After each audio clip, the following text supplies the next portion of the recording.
And when I was calm, these are the things he said to me. The first thing he said was, American voting systems are going to be highly compromised in the future. They're going to be suppressed and subject to government interference. So this story of it's Russia hacked us, you ought not to believe it. I've always told you that to further whatever narrative the U.S. government needs to further, America is not above bombing herself to tell you that terrorists did it.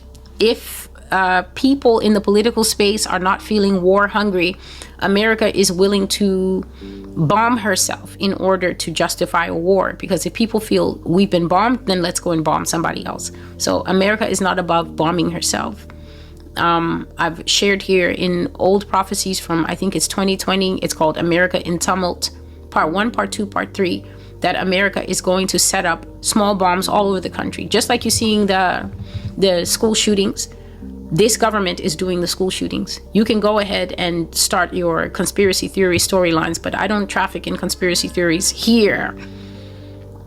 Whenever you see something happening at the lower level and you want to handle the facts of that happening with emotionality, this is where you and I are going to diverge, because emotionality is not a way to think.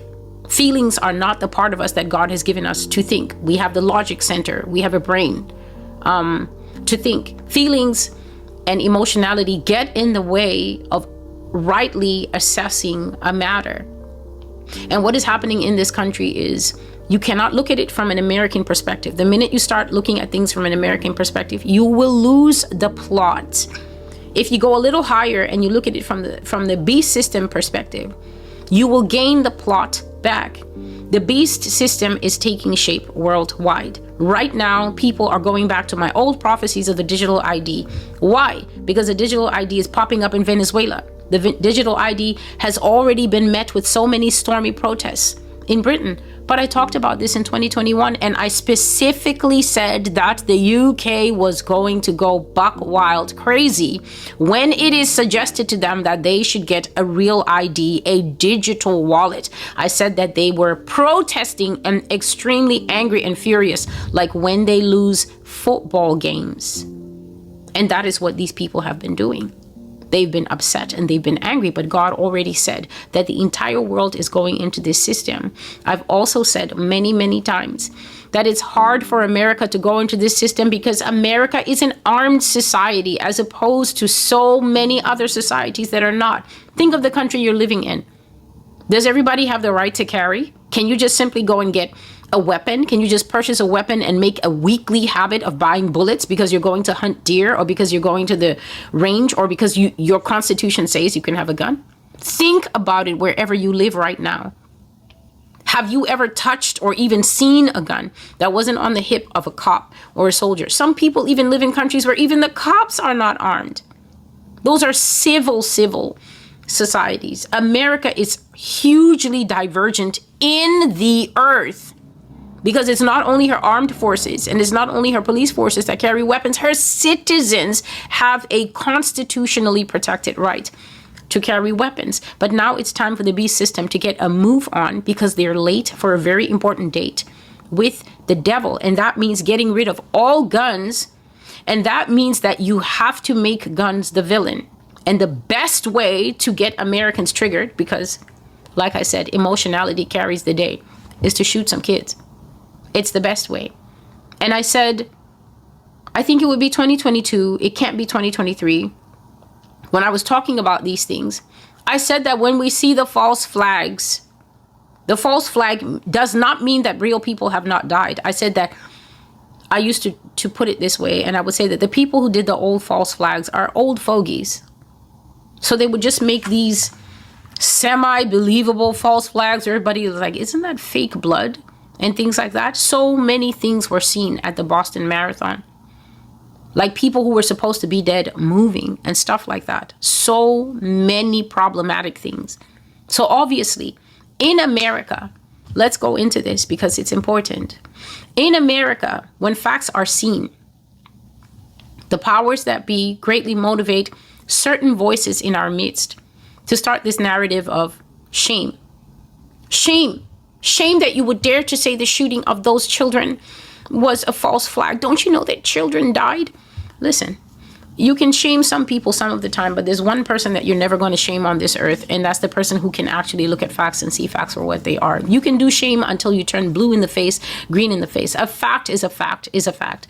And once we've seen that fact, that's why the government usually rushes on the back of false flags to eliminate eyewitnesses, to basically pour cement. Why would you go and pour cement over the place where a man was shot in front of the whole country? Why on earth would you go and pour cement over the crime scene? So that nobody can ever, ever, ever go back to the crime scene, try to reenact anything or search the ground and find anything. That's what the government does. The government will, in its own blunt and clumsy way, try to close up all loose ends, try to cut all loose ends, remove all loose ends, so that they can be able to do whatever it is that they feel they need to do. But until America is gun-free, America will never be safe enough for the beast system to truly take over. Because Yah has shown me that once this government actually becomes a bit more graphic with shedding blood, even those who feel that they don't believe in guns are going to arm themselves. Like I saw in my dream that New York became a super mega armed population, and that is not the case here. People drink matcha latte here all day and express how much they hate guns and look at gun violence. And that is because the government is busy false flagging. And I used to say that when false flags keep getting spotted by the people, the government is going to do the false flags for real. They're not going to use crisis actors anymore. They're literally going to go into schools and churches and shoot people using MK Ultra soldiers.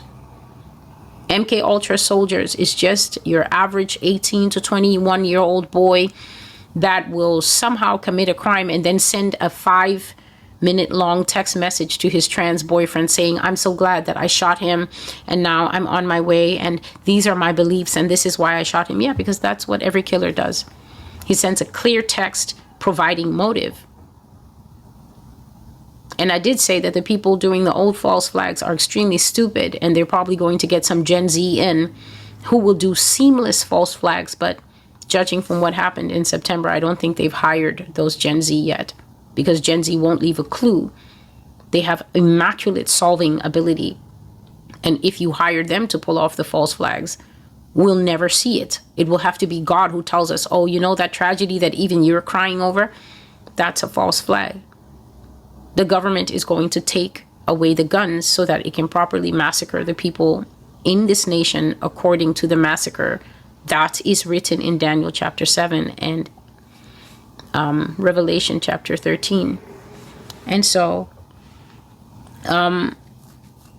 all this that is happening, dealing with the voting systems and suppressing the voting systems, and God says that the voting system suppression and compromise will be subject to government interference.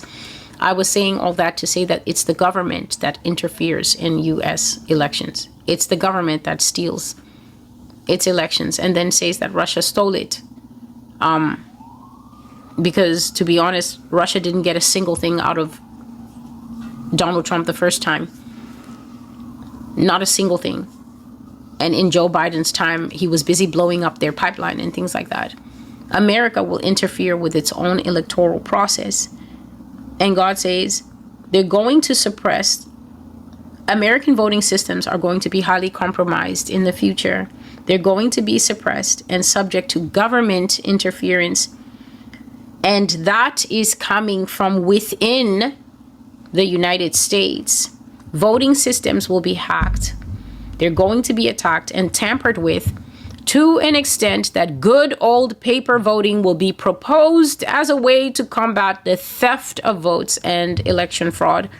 You can hear more about this in my prayer call that is called Changes Ahead, Part 1, where I said that American voting will become so laughable that I saw the Europeans laughing at how many electoral problems and election mess-ups we were having. And they were asking America, well, you're the eternal election observer going here and there to make sure that everybody else is elections are free and fair. It looks like America needs election observers because they're stealing votes and they're becoming what God called the biggest banana republic. I said, prepare for the stage of your banana republic life, and that will come when the voting systems are being tampered with. So that is a prophecy all the way from 2022.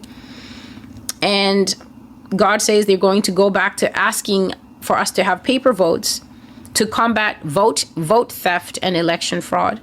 The political system will not be able to sustain the amount of changes, amendments, and proposals that will be made to it, and it will rapidly crumble in its existing form to be replaced by something else that is different from the one man, one vote system that you are used to right now. There is a lot of noise, but I'm just going to continue. So that's the first part with the lockbox. That's the first part with causing minorities to lose their rights, causing them to slide down the rankings because the changes in the country, Yah says, will be unsustainable.